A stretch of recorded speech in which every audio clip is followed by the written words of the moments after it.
রাতের অন্ধকারে মোবাইলে লাইট লয়ে বের হয়, অথচ আপনার দাদা অন্ধকার কবরে এতিম হয়ে বছরের পর বছর পড়ে আছে। শফিকুলের আব্বা কয়েকদিন আগে দুনিয়ার দিকে চলে গেল। আমার আব্বু দুনিয়াতে নাই, কেমনে কুয়াশার মধ্যে তাল গাছের তলে পয়রা রয়েছে। এমন ভাবে বুঝি আমরাও পয়রা থাকবো। এই জন্য আপনারা বলেন মরার আগে আমার নবী চিনার দরকার আছে না নাই? আমার নবী একদিন গুরুস্থানে গেল, গুরুস্থানে যাইয়া দেখি কবরস্থানে সব কবর দিকে তাকায় তাকায় নবী মুচকি মুচকি হাসে। একটা কবর দিকে তাকায় আমার নবী চোখের পানি মোবারক ছেড়ে কান্দে।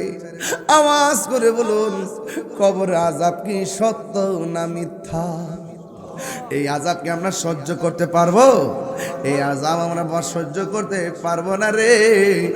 ও আমার যুবক ভাইয়েরা, হ্যাঁ বন্ধু, তোমার মতো কত যুবক মোটর সাইকেল অ্যাক্সিডেন্টে কবরে চলে গেছে।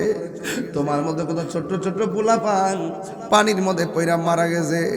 আমার মতো কত বক্তা হঠাৎ পিরা স্ট্রোক করে মারা গেছে। ওই জন্য দেখলাম একটা বক্তা ওয়াজ করতেছে, ওয়াজের ভিতরে হঠাৎ করে হাত একটা লাড়া দিয়া চোখটা উল্টাইয়া সরাসরি টেবিলের মধ্যে পয়রা দুনিয়া থেকে বিদায় হয়ে গেছে। কেমনে গোসল দিয়া নিষ্ঠুরের মতো কবরে শুয়ে দিয়েছো? এমন ভাবে বুঝি আমার ভাই শহীদুর রহমান ভাই মনে হয়নি এমনি শোয়া দিব, আমারও বুঝি এমন ভাবে শোয়া দিব রে। আমারে বুঝি এমন ভাবে নিয়ে শোয়া দিব, এমন ভাবে গভীর রাইতে তো লোক ওয়াজ শুনতে আইছে, কিন্তু আমার শোয়াই দিয়েলে আমার কবরে খবর কেউ নিত না। দুনিয়ার মানুষ বড় নিষ্ঠুর। এবার মানুষটা মারা গেল, বলো আমলদার মানুষ। কবর যখন খুললেন, কবর কুড়া শেষ হয়ে গেছে। তাকায়া দেখতেছে কবরের ভিতরে বিষাক্ত সাপ এসে গেছে। মানুষ ডাক দিয়ে বলে, কি ব্যাপার? লাস্টারে কবরে নামাইতে পারলাম না। আমরা জানি লোকটা বড় ভালো, 5 ওয়াক্ত নামাজ পড়ে, ভালো ব্যবসা করে, কিন্তু লোকটার নেকির জন্যে আমরা কবরে লাশ কবর করতে আসলাম, কিন্তু কবর করা শেষ হয় নাই। ওই কবরের মধ্যে সাপ এসে গেছে। এবার এলাকার মানুষগুলো আর একটা কবর করলো, ওই কবরটা শেষ হয়ে গেল। তাকায়া দেখে ওই কবরের ভিতরে সাপ এসে গেছে। ইন দি মিন টাইমে এবার তারা মনে মনে কয়, একটা কবর করতে বড় কষ্ট লাগে, 2টা কবর করলাম, সাপ পয়সা পড়েছে, যদি আর একটা করি আর একটা চলে আসে, করবো কত আর সাপ দেখবো কত। এবার ওরা চিন্তা ভাবনা ফালাইয়া কুদাল টোদাল ফালাইয়া সুজা আল্লাহর বন্ধুর কাছে চলে গেছে। যাইয়া ডাক দিয়ে, আল্লাহর বন্ধু গো, বন্ধু গো, বন্ধু গো, ও বন্ধু, এই মানুষটা দেখছি 5 ওয়াক্ত নামাজ পড়েছে, এই মানুষটা মাথার মধ্যে পাগড়ি আছে, এই মানুষটা কোনোদিন মিথ্যা বলে নাই। আমরা দেখেছি লোকটা বড় ভালো। ইন্দি মিন টাইমে রে, ওই মুহূর্তে লোকটা মারা যাওয়ার পর গেলাম কবর করতাম, কবরের ভিতরে শুধু সাপ পাই, কবরের ভিতরে শুধু সাপ পাই, কবরের ভিতরে শুধুমাত্র সাপ পাই। ও বন্ধু, কি ভাষায় বুঝাইতাম? এবার কবরের ভিতরে সাপ এসে গেছে।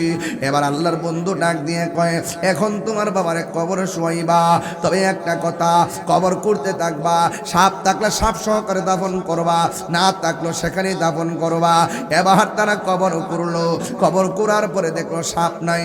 সবাই নামাজ পড়ছে, নামাজ পড়ে কাদের মধ্যে লাশটারে লইয়া গুরুস্থানের মধ্যে গেল, যাইয়া দেখে সাপ নাই। যেই মাত্র কবরে নামার জন্য লাশটারে নামাবে, 2 জন মানুষ কবরে নামতে যাইয়া দেখতেছেন কবরে কোনা দিয়া বিষাক্ত সাপ ফনা তুল্লা দাঁড়ায় রয়েছে। এবার আল্লাহর বন্ধু বলে দিয়েছে, সাপ থাকলেও সাপ সহকারে দাফন করবা, না থাকলেও লাশটারে দাফন করবা। এবার লাশটাকে কবরের মধ্যে ডিল মাইরা ফালাইয়া সোজা মাটি দিয়া বাড়ির মধ্যে দোকানপাটে মানুষ আলোচনা শুরু করলো। এই লোকটা নামাজ পড়তো, সাপ কেন? এই লোকটা রোজা রাখতো, সাপ কেন? এই লোকটা হজ করছে, সাপ কেন? এই লোকটা বড় বিশ্বস্ত ব্যবসায়ী, এই কবরে সাপ কেন? কেন উত্তর আর কেউ দিতে পারে না। হঠাৎ করে একজন ডাক দিয়া কয়, আমরা তো তার দেখছি বড় ভালো, কিন্তু তার ঘরের স্ত্রী তো থাকতে পারে যে গোপন কথা জানতে পারে। ওই স্ত্রীর কাছে এলাকার মানুষ যায় কয়, শোনো না, তোমার কাছে আমরা এসেছি। কয় কেন? কয় তোমার স্বামী মানুষ হিসাবে কেমন ছিল? হাদিস শরীফের মধ্যে এসেছে, কোন স্বামী যদি মারা যায়, স্ত্রী যদি বলে আমার স্বামীটা বড় ভালো ছিল, আমার আল্লাহ স্বামীটারে জান্নাতবাসী করে দেয়। কোন স্ত্রী যদি মারা যায় আর যদি বলা হয় আমার স্বামীটা বড় ভালো ছিল, আমার আল্লাহ স্বামীটাকে জান্নাতবাসী করে দেয়। কিন্তু এই জায়গার মধ্যে ভিন্ন চরিত্র। এবার এলাকাবাসী ডাক দিয়া কয়, বোন, ও বোন, তোমার কাছে আমি এসেছি গো, তুমি বলো না তোমার স্বামী কেমন ছিল? আমরা দেখেছি নামাজ পড়ছে, আমরা দেখেছি রোজা রেখেছি, আমরা দেখেছি হজ করেছি, আমরা দেখেছি আমানতদারিতে ব্যবসা করেছে, এরপর তোমার স্বামীর কবরে সাপ কেন? এই ব্যাপারে তুমি কি বলো? স্ত্রী ডাক দিয়ে কই, ও এলাকাবাসী, আমি কি জানেননি, তবে আমার স্বামীর মধ্যে একটা দোষ ছিল। আমি জীবনে অনেকবার কইছি দরকার হয় না খায়া থাকবেন, এরপরেও মানুষে ধোঁকা দেওয়া যাবে না। এলাকাবাসী ডাক দিয়া কয়, ও বোন, তাড়াতাড়ি বলো না গো, তোমার স্বামীর মধ্যে কি এমন দোষ ছিল যে এই কারণে তুমি মনে করতে পারো খবরে সাপ এসে গেছে? এই মুহূর্তে ওই স্ত্রী ডাক দিয়া কয়, শোনেন না, আমার স্বামীর একটা মুদ্রা দোষ ছিল। কয় কি ছিল? অনেক লাভ হইতো, এরপর আমার স্বামী মানুষকে ধোঁকা দিত। কয় কি ধোঁকা দিত? কয় আমার স্বামী যে মালামাল ব্যস্ত, এই মালের সঙ্গে কঙ্কর মিশাইয়া ওজন বাড়াইতো, আর মানুষ থেকে ধোঁকা দিয়া দিয়া টাকা নিত। আমার মনে হয় আমার আল্লাহ আমার স্বামীর প্রতি অসন্তুষ্ট হইয়া গেছে, এই জন্য মনে হয় কবরে সাপ এসে গেছে। এই জন্য আমি বলতে চাই রে বাবা, এই কবর বড় সাংঘাতিক জায়গা, এই কবর কাউরে রেহাই করে না, আজরাইলকে কাউকে ছেড়ে দেয় না। ও বন্ধু, মৃত্যুর জন্য প্রস্তুত থাকো আর কবরে আযাবের জন্য রেডি থাকেন। যদি দুইটা জিনিস কষ্ট মনে হয়, আজকে থেকে মুরাকাবা করে আমরা নামাজে দাঁড়ায় যাবো, আমরা সুন্দর করে নামাজ পড়বো, আমরা সুন্দর করে রোজা রাখবো, আমরা সুন্দর করে মা বাবার খেদমত করব, আমরা কোনোদিন নেশা করব না, ঠিক কিনা? হারিয়ে যাব একদিন আমি, রব নাই ভুবন চিরদিন, বলো হারিয়ে যাব আর বনায় ভুবন চিরদিন। ক্ষমা করে দিও তোমরা আমায়, বলো তোমরা আমায়, ভুল করে তাকে যদি কোনো দিন, হারিয়ে যাব একদিন আমি, রব নাই ভুবন চির। Birampur HD media, the Islamic YouTube channel. সবাই আমার সাথে সাথে বিনায়া বিনায়া কোন, আমার মরণের কতদিন বাকি আমি জানিলাম না গো, ও আল্লাহ,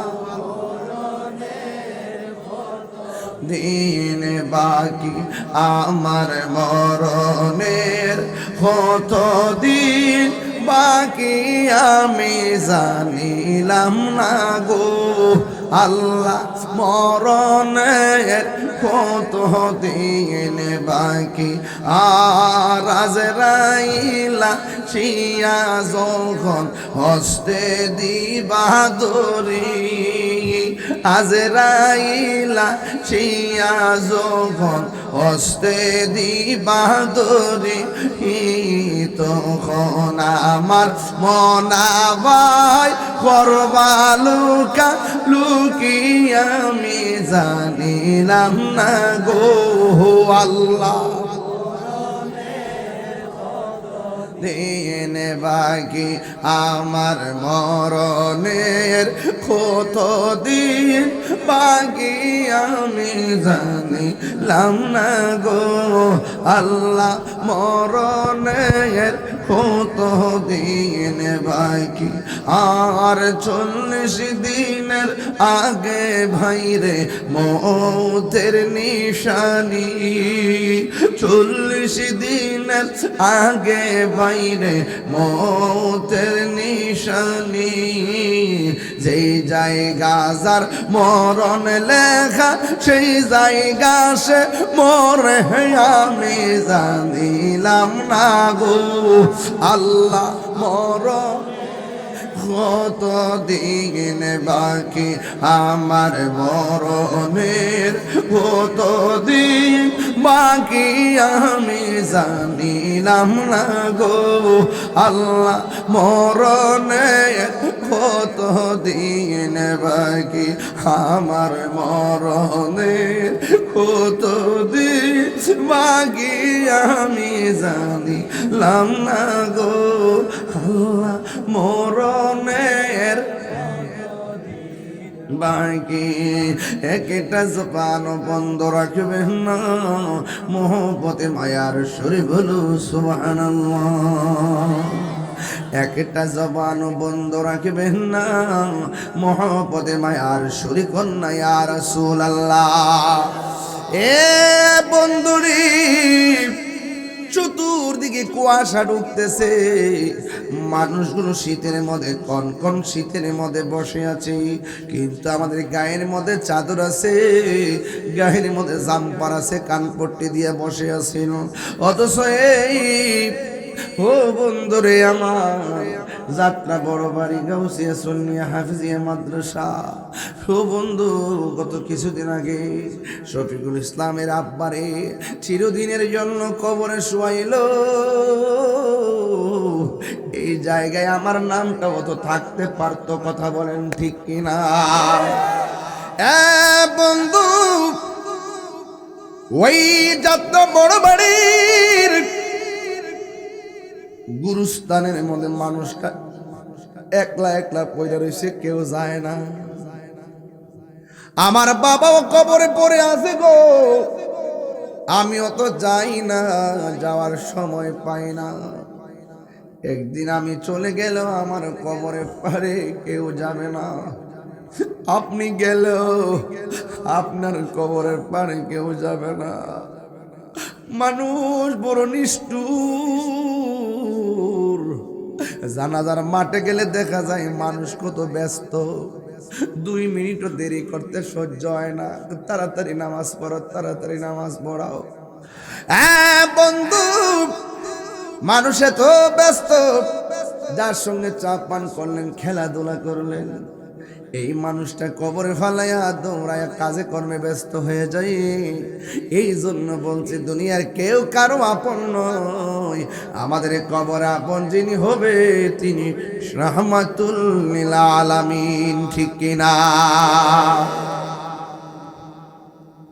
এই জন্য আমার যুবক, আল্লাহ রাব্বুল আলামিন কই বান্দারে, ইন্নাহু হুয়া ইউবদিউ ওয়া ইউঈদ। আমার আল্লাহ বলেন, বান্দা আমি তোর শুরুর মালিক, আমি তোর শেষের মালিক। আমি আল্লাহ তোরে শুরু করছি জীবন দিয়া, শেষ করব তোর মরণ দিয়া। মরণের পর তুই মনে করিস না সব পুরি শেষ হয়ে গেছে, না রে না, মরণের পরে আমি আল্লাহ তোরে আবার জিন্দা করব। জিন্দা করার পরে বুঝবি কয় মাসে কত দানে কত সাল, বাবা বুঝবেন। মরণের পরে কেউ কার খবর নিবে না। যাত্রা বড় বাড়ি ঘরের মধ্যে যদি আগুন লাগে, ফায়ার সার্ভিস এসে আগুন নিভাবে, অথচ যাত্রা বড় বাড়ির কত গুরুস্থানের ভিতরে জাহান্নামের আগুন দাউ দাউ করে জ্বলে, চিৎকার পারতেছে, কেউ তাদের কান্নার আওয়াজ শুনে না। ওই কবরের মানুষগুলো যদি ওই কান্নার যে আওয়াজ, ভয়ঙ্কর আওয়াজ, তারা কি কই জানেনি? বাঁচাও, আর পারি না।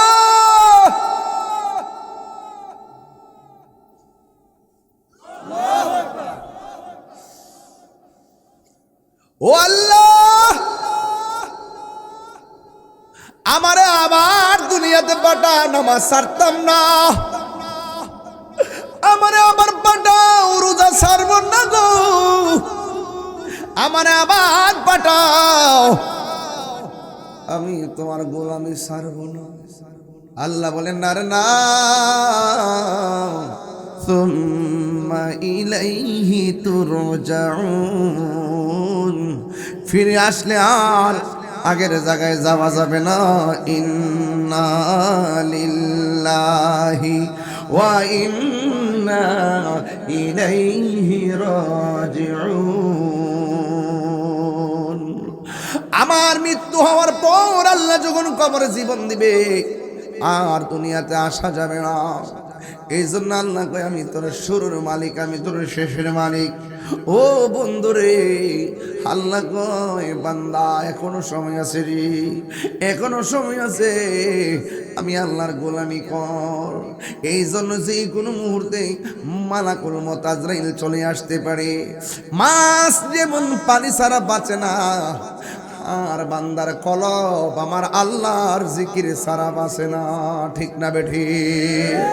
ওর সময় তাতে রাস্তায় পড়ে ধরবে যদি তারে, চলো মুর্শিদের দরবারে। মুর্শিদেরই নামটি ধরো, নিজেরই মানুষজন করো, বিসমিল্লাহকে চাপা রাখো হৃৎপিণ্ডের ভিতরে। দুই চোখের পানি দিয়া যাই কি পাওয়া তারি, ওর সাথে সাথে মনোমহাজন কিনা হইতে পারে, চলো মুর্শিদের দরবারে। মুর্শিদ নামটি পরম ধন, করো তুমি তার সাধন, তিন পুরাতর দন্য হবে এই কোলে সেই কোলে। এ বুড়ি, এখনো সময় আছে, যারা জানে তার কাছে যাও। জানে কেডা? জানে একমাত্র আল্লাহওয়ালারা। আহা, আল্লাহওয়ালাদের কাছে যাওয়ার দরকার আছে না নাই? আরো জোরে কন্যা আছে না নাই? আজকে ওয়াদের মধ্যে আসছেন আল্লামা শহীদুল ইসলাম হুজুর এখানে আসছেন। আপনারা মনে মনে ভাবতেছেন, হুজুর জানে যাওয়া যাইলে আমরা গেলে কিছু ওয়াজ শুনবো, কাম হইব। যে জানে না তার কাছে যাওয়া যাবে না, যে জানে তার কাছে যাওয়া যাবে। যারা জেনে সত্য গোপন করে তাদের সামনে যাওয়া যাবে না। এই জন্য আমার যুবক ভাইয়েরা, আপনাদের পায়ের মধ্যে হাত দিয়ে বইলা যায়, আল্লাহর ওলি দরবারে যাওয়ার দরকার আছে না না? খবরদার, খবরদার, ডলার খায়া কালার পাল্টানো যাবে না। বাড়ি বাড়ি বেহেশতের টিকিট যারা বেছে, এরা মিথ্যাবাদী। ওরা কি মিথ্যাবাদী? ওরা টাকা পাইলে দুয়ার ভাষা পাল্টায় ফেলায়। এই দেশে একমাত্র শান্তিপ্রিয় দল, বিশ্বাসী দল, আমানতদার দল, ভালোবাসার দল, সম্প্রীতির দল, দেশপ্রেমিক দল আহলুস সুন্নাত ওয়াল জামাত।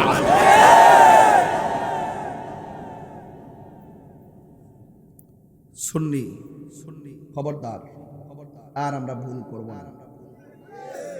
কেউ আমরা আপন না। কথা বলেন ঠিক না? আরো বড় করে বলেন ঠিক কি না বলেন?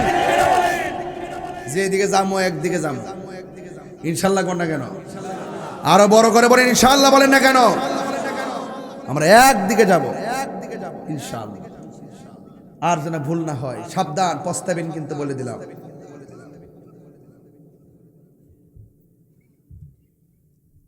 নবী নবী করে হে আর কত কাল আমি কাঁদব, ও নবী নবী করে হে আর কত কাল আমি কাঁদব।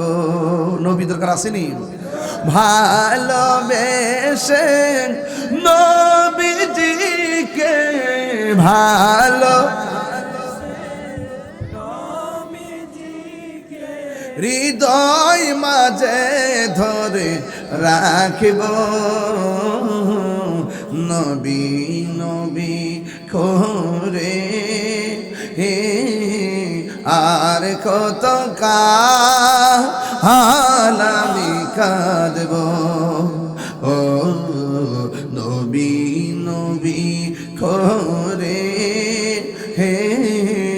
আর কত কাল আমি কাঁদব এই কান্দনে কবে জানি হবে সমাধি কেঁদে কেঁদে চোখেরই নজনে বয়ে যায় নদী তোমার পাগল বলে লোকে মন্দ বলে তোমার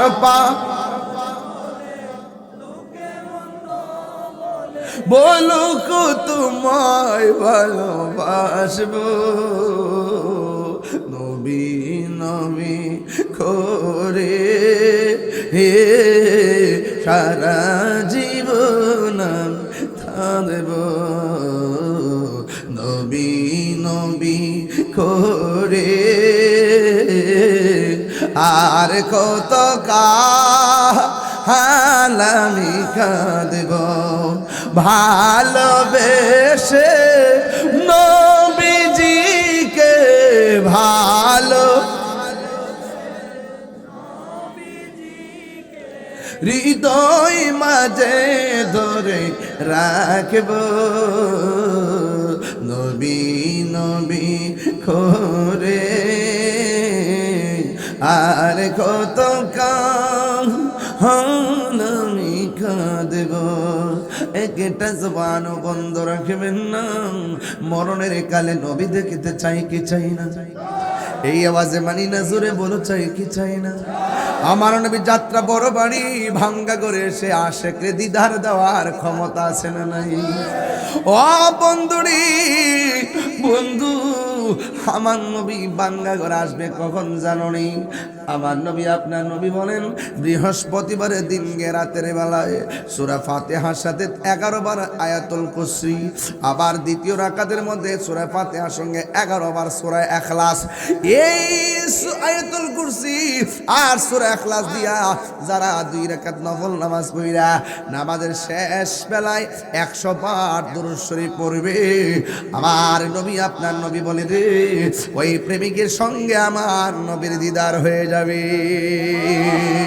আমরা নবী দেখতে চাই কি চাই না মান রাআনি ফিল মানাম যেই ব্যক্তি নবীকে স্বপ্নে দেখলো সত্যই দেখলো বাস্তবে দেখলো বা ইন্না শাইতানা লা ইয়াতামাসসালু বি শয়তান আমার নবীর সুরত ধরতে পারে না এইজন্য মরণের কালে আমার নবী দেখতে চাই কি চাই না তাইলে নবীর দেখতে গেলে জবানের হেফাজতের দরকার আছে না নাই নবীর দেখতে গেলে চোখের হেফাজতের দরকার আছে না নাই আরে নবীর দেখতে গেলে আত্মশুদ্ধির দরকার আছে না নাই এই জন্য আমার নবীর দেখতে গেলে চোখের সাবধান রাখতে হবে জবানকে হেফাজত রাখতে হবে এরপরে আমার নবীর দিদার হয়ে যাবে ও বন্ধু কি বলবো মরণের কথা একদিন চলে যাওয়াই লাগবে আমার নবী আপনার নবী বলেন আমার একজন সাহাবী যার নাম হলো উসমান জুন্নুরাইন যেখানে যাই আনন্দ থাকে যেখানে যাই আনন্দ থাকে একটা জায়গায় গেলে উসমান রাদিয়াল্লাহু তাআলা আনহু চোখের পানি ফেলে কান্না শুরু করলেন এক সাহাবী ডাক দিয়ে বলে উসমান সব জায়গায় গেলে আপনি আনন্দিত থাকেন কিন্তু একটা জায়গায় আসলে কেন আপনি চোখের পানি ফেলাইয়া কান্দেন ওই জায়গাটা কোনটা জানেন নি রে যাত্রা বড় বাড়ির বাবা ওই জায়গাটার নাম হলো অন্ধকার কবর ওই কবর কি আসল না নকল আসল করে যাইতে হবে ওই করে যাওয়ার আগে নামাজের দরকার আছে না নাই এই আওয়াজ মানে জোরে আছে না নাই মা বাবার খেদমতের দরকার আছে না নাই ওই ঘরে যাওয়ার আগে 5 ওয়াক্ত নামাজ পড়া লাগবে কেন একদিন মাটির ভিতরে হবে ঘরে মন আমার কেন বন্ধ দালান ঘর ঘর যাইবনি কথা কানা আমার বাড়ি না আমার ঘর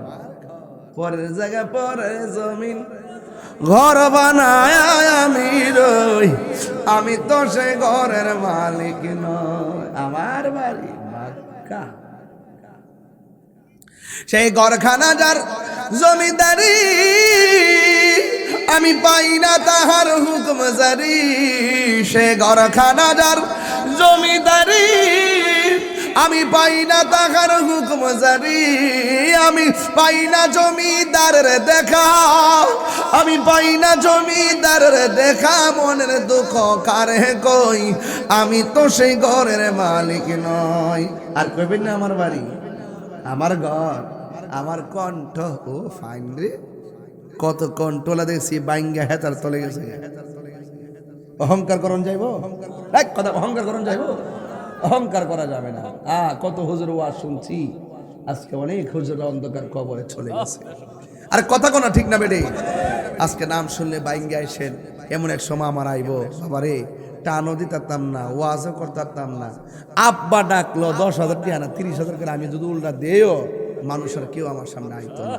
এটাই পৃথিবীর নিয়ম অহংকার করা কিছু নেই বাজান এই জন্য মাটির মতন চলে বাজান যখনই ডাক দেন তখনই ফান যেমনে কোন কালেকশন করো ওয়াজ করো জিকিরি করো যেমনে কোন আমি এমনই যাই আপনার লগে বাঁচবো আর কই দিন কথা কোন ঠিক নিও 22 বছর ধরে হুজুর কত বছর আগে আপনার দেওয়া হয়েছিল আমার অনেক বছরে 20 বছর হয়ে গেছে প্রায় প্রথম হুজুরে আমাকে দোয়া করতেন হুজুরে বসা থাকতেন ওয়াজ করতাম হ্যাঁ ওই মুহূর্তে থেকে এই পর্যন্ত ওয়াজ করতেছি বলেন তো আমি কি কোনোদিন আপনাদের সাথে বেয়াদবি করছি কষ্ট দিয়ে কথা কইছি মাহফিল একটা মিস করছি ওয়াদা খেলাপ করছি তাইলে এখন আপনারা বলেন আপনাদের সাথে আমার একটা চলতে চলতে প্রায় 2 যুগের কাছাকাছি আপনারা কিন্তু আমাকে চিনতেছেন আমিও আপনাদেরকে চিনতেছি তো এই জন্য আপনাদের এলাকার মানুষগুলো মরণের ওয়াজ করলে খুব পছন্দ করে ঠিক নেই বাবা এটা আমি কিন্তু চলতে চলতে বুঝছি আল্লাহ রাই তৈলে ডরাই রাত পোহাইলে ডর বয়স কহলি বুইলা যায় ঠিক নেই ও আল্লাহ রাই তৈলে ডরাই রাতে পোহাইলে ডর বয়স কহলি বুইলা যায় দিনে রাইতে তোমার বন্ধন কলবে যেন পাই দিনে রাইতে তোমার বন্দর কলবে যেন পাই আল্লাহ রাই তৈলে ডরাই রাতে পোহাইলে ডর বয়স কলি বুইলা যায় আল্লাহ গরের পানে চাই না গো চাই গো চেতনা হারাই তোলে কি জানি কি হই যে আমার শেষ বিদায়ের দিনে আল্লাহ কর্ম ভুলে মর্ম কর্ম কুলে মর্ম ভুলে অসার কার্য করি রস রঙ্গে বাইতে বাইতে ও কোন গাঙ্গে পড়ি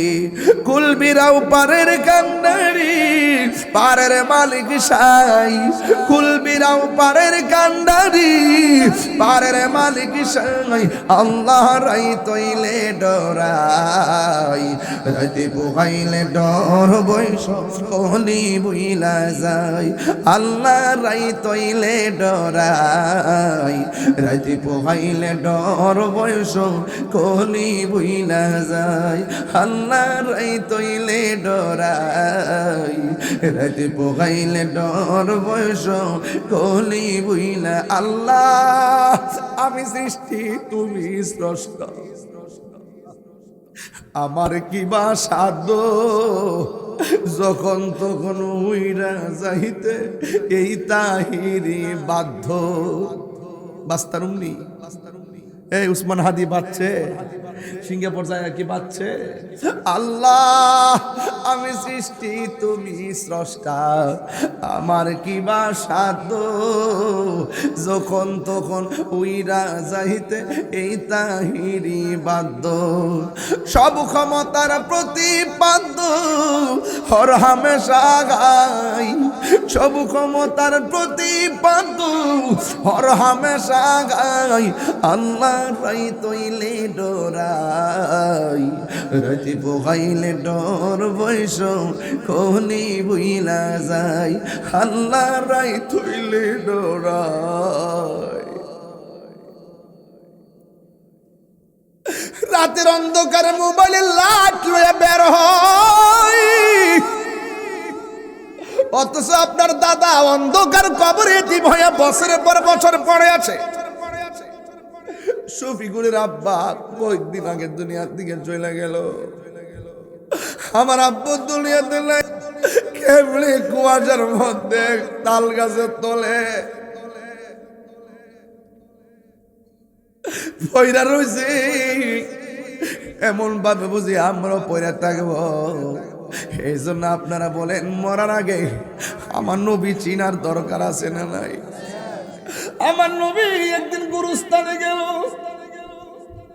গুরুস্থানে যাইয়া দেখে কবরস্থানে সব কবর দিকে তাকায় তাকায় নবী মুচকি মুচকি হাসে একটা কবর দিকে তাকায় আমার নবী চোখের পানি মোবারক ছেড়ে কান্দে আওয়াজ করে বলুন কবর আযাব কি সত্য না মিথ্যা এই আযাবকে আমরা সহ্য করতে পারবো এই আযাব আমরা সহ্য করতে পারবো না রে ও আমার যুবক ভাইয়েরা বন্ধু তোমার মতো কত যুবক মোটরসাইকেল অ্যাক্সিডেন্টে কবরে চলে গেছে তোমার মতো কত ছোট্ট ছোট্ট পোলাপান পানির মধ্যে পইরা মারা গেছে আমার মতো কত বক্তা হঠাৎ পীড়া স্ট্রোক করে মারা গেছে ওই জন্য দেখলাম একটা বক্তা ওয়াজ করতেছে ওয়াজের ভিতরে হঠাৎ করে হাত একটা লাড়া দিয়া চোখটা উল্টাইয়া সরাসরি টেবিলের মধ্যে পয়রা দুনিয়া থেকে বিদায় হয়ে গেছে নিঃশ্বাসের কোনো বিশ্বাস নাই ও আমার যুবক ভাইয়েরা আমার নবী আপনার নবী বলেন আমার কাছে সব চাইতে কবর আযাব বড় ভয়ঙ্কর লেগেছে দুনিয়ার যত আযাব বলো সব চাইতে কঠিন আযাব হলো কবরের আযাব ওই কবর আযাব আমরা সহ্য করতে পারবো না এই জন্য আমার নবী আপনার নবী বলে আরে আমি যত কবর আযাব দেখছি সব চাইতে তিনটা আযাব কবরে প্রথম রাত শুরু হয় প্রথম রাত কবরের প্রথম রাতের আযাব কেউ সহ্য করতে পারবে না এখন নবীরে প্রশ্ন করি নবী গো কবরে দেওয়ার পরে প্রথম রাতের আযাব কোনটা আল্লাহর হাবিব বলে কবরের ডান পাশের মাটি এক প্রান্তে যাবে বাম পাশের মাটি আরেক প্রান্তে যাবে দুই পাশের মাটি আয়েশা তোমারে এমন ভাবে চাপা মারবো তোমার চিৎকারের আওয়াজ পশু পাখি ছাড়া জীবজন্তু ছাড়া মানুষ শুনবে না জিন জানোয়ার শুনবে না চতুষ পর্যন্ত তোমার কান্নার আওয়াজ শুনবে এমন ভাবে মাটি তোমার চাপা মারবো দুই নম্বর কবর ভিতরে জাহান্নামের আগুন দিয়ে দেওয়া হবে তিন নম্বর ওই কবরের ভিতরে সাপ বিচ্ছু ঢুকে দেওয়া হবে একদিন নয় দুই দিন নয় এমন ভাবে তোমার এই আযাব দিতেই থাকবে কেউ কষ্টের ভাগ নিবে না রে বাবা এই জন্য বলেছি আমার নবী গুরুস্থানে গেল নবীরে প্রশ্ন করা হয় ইয়া রাসূলুল্লাহ ইয়া হাবিবাল্লাহ নবী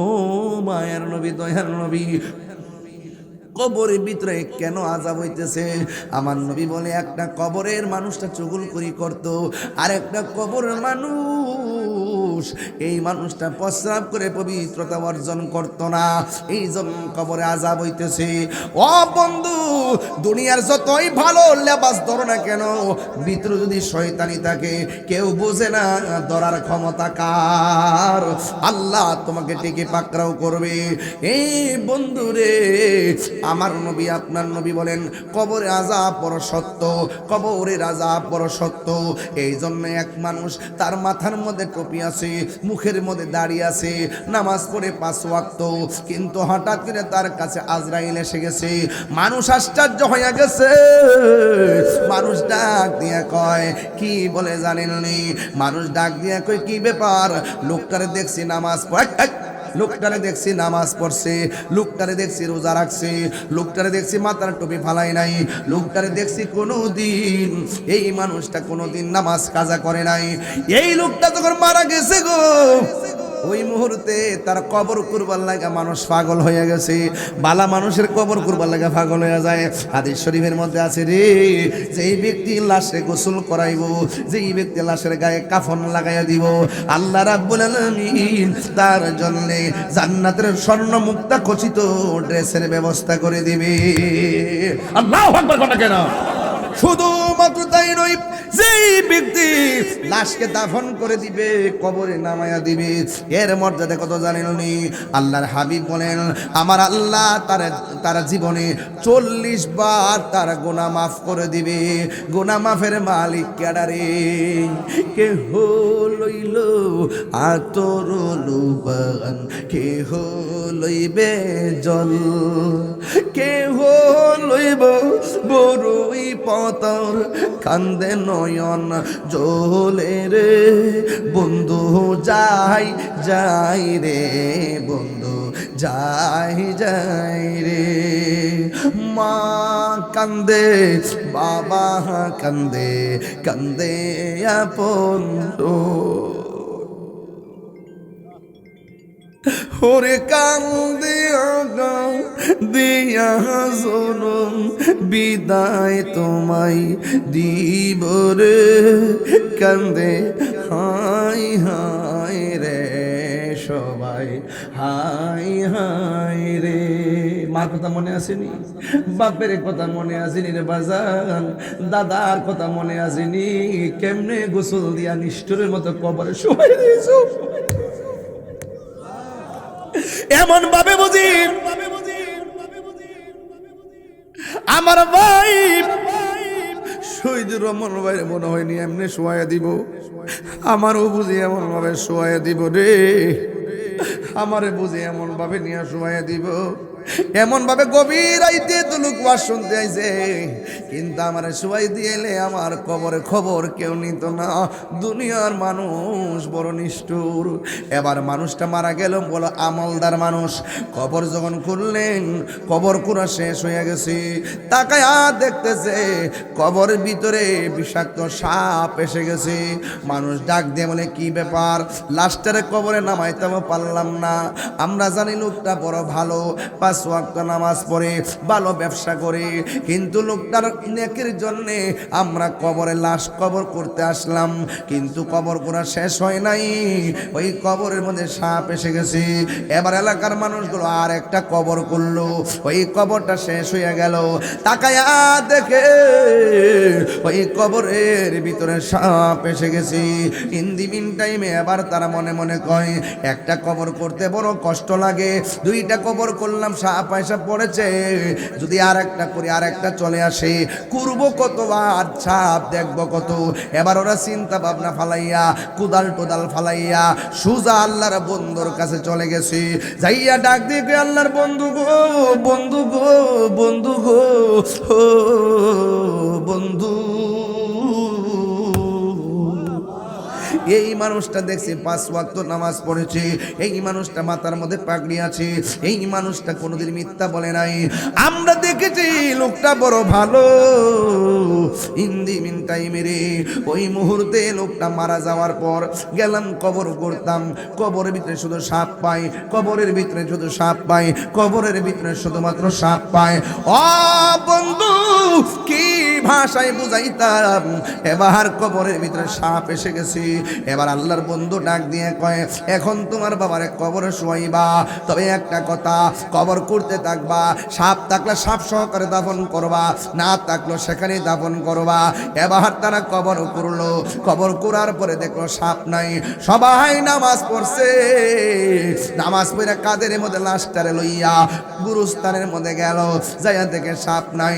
যেই মাত্র কবরে নামার জন্য লাশটারে নামাবে, 2 জন মানুষ কবরে নামতে যাইয়া দেখতেছেন কবরে কোনা দিয়া বিষাক্ত সাপ ফনা তুল্লা দাঁড়ায় রয়েছে। এবার আল্লাহর বন্ধু বলে দিয়েছে, সাপ থাকলেও সাপ সহকারে দাফন করবা, না থাকলেও লাশটারে দাফন করবা। এবার লাশটাকে কবরের মধ্যে ডিল মাইরা ফালাইয়া সোজা মাটি দিয়া বাড়ির মধ্যে দোকানপাটে মানুষ আলোচনা শুরু করলো। এই লোকটা নামাজ পড়তো সাপ কেন, এই লোকটা রোজা রাখতো সাপ কেন, এই লোকটা হজ করছে সাপ কেন, এই লোকটা বড় বিশ্বস্ত ব্যবসায়ী, এই কবরে সাপ কেন? কেন উত্তর আর কেউ দিতে পারে না। হঠাৎ করে একজন ডাক দিয়া কয়, আমরা তো তার দেখছি বড় ভালো, কিন্তু তার ঘরের স্ত্রী তো থাকতে পারে যে গোপন কথা জানতে পারে। ওই স্ত্রীর কাছে এলাকার মানুষ যায় কয়, শোনো না, তোমার কাছে আমরা এসেছি। কয় কেন? কয় তোমার স্বামী মানুষ হিসাবে কেমন ছিল? হাদিস শরীফের মধ্যে এসেছে, কোন স্বামী যদি মারা যায়, স্ত্রী যদি বলে আমার স্বামীটা বড় ভালো ছিল, আমার আল্লাহ স্বামীটারে জান্নাতবাসী করে দেয়। কোন স্ত্রী যদি মারা যায় আর যদি বলা হয় আমার স্বামীটা বড় ভালো ছিল, আমার আল্লাহ স্বামীটাকে জান্নাতবাসী করে দেয়। কিন্তু এই জায়গার মধ্যে ভিন্ন চরিত্র। এবার এলাকাবাসী ডাক দিয়া কয়, বোন, ও বোন, তোমার কাছে আমি এসেছি গো, তুমি বলো না তোমার স্বামী কেমন ছিল? আমরা দেখেছি নামাজ পড়ছে, আমরা দেখেছি রোজা রেখেছি, আমরা দেখেছি হজ করেছি, আমরা দেখেছি আমানতদারিতে ব্যবসা করেছে, এরপর তোমার স্বামীর কবরে সাপ কেন? এই ব্যাপারে তুমি কি বলো? স্ত্রী ডাক দিয়ে কই, ও এলাকাবাসী, আমি কি জানেননি, তবে আমার স্বামীর মধ্যে একটা দোষ ছিল। আমি জীবনে অনেকবার কইছি দরকার হয় না খায়া থাকবেন, এরপরেও মানুষে ধোঁকা দেওয়া যাবে না।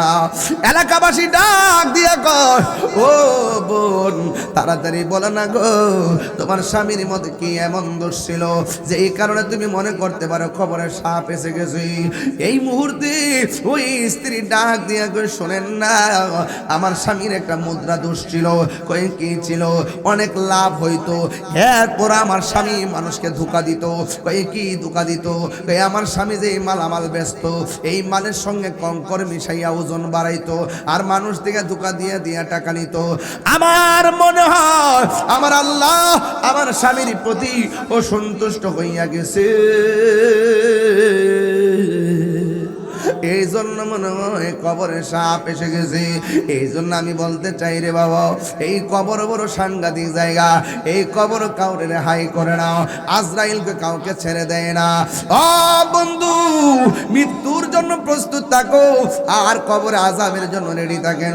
যদি দুইটা জিনিস কষ্ট মনে হয়, আজকে থেকে মুরাকাবা করে আমরা নামাজে দাঁড়ায় যাবো, আমরা সুন্দর করে নামাজ পড়বো, আমরা সুন্দর করে রোজা রাখবো, আমরা সুন্দর করে মা বাবার খেদমত করব, আমরা কোনোদিন নেশা করব না, ঠিক কিনা? হারিয়ে যাব একদিন আমি, রব নাই ভুবন চিরদিন, বলো হারিয়ে যাব আর বনায় ভুবন চিরদিন। ক্ষমা করে দিও তোমরা আমায়, বলো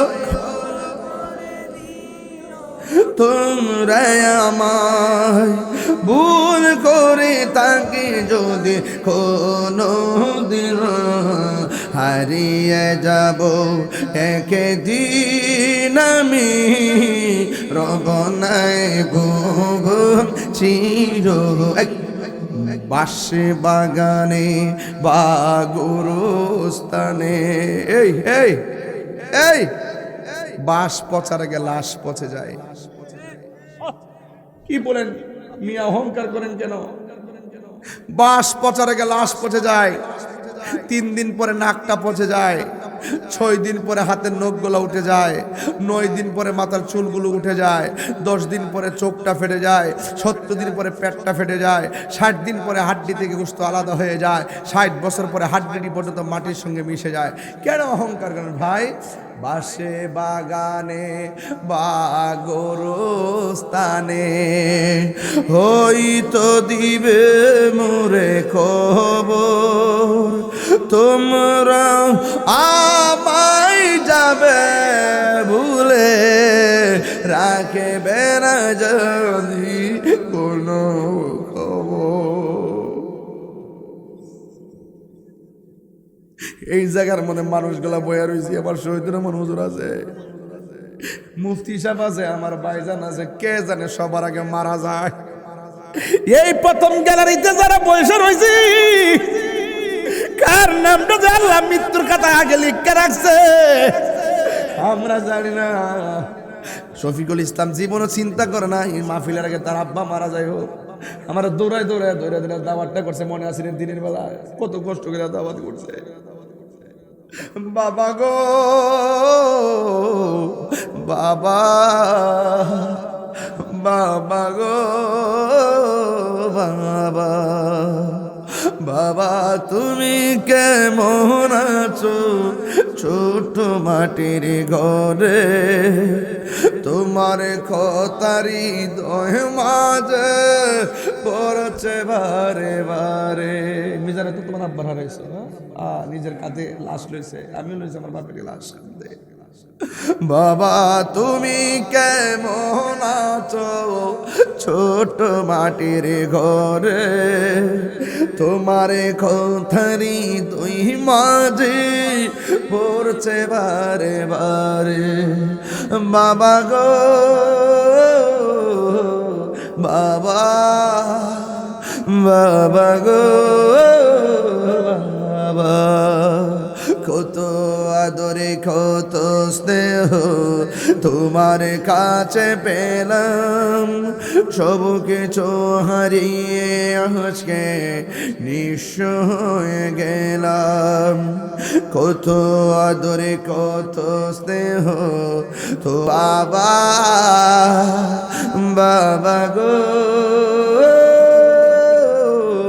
বাবা।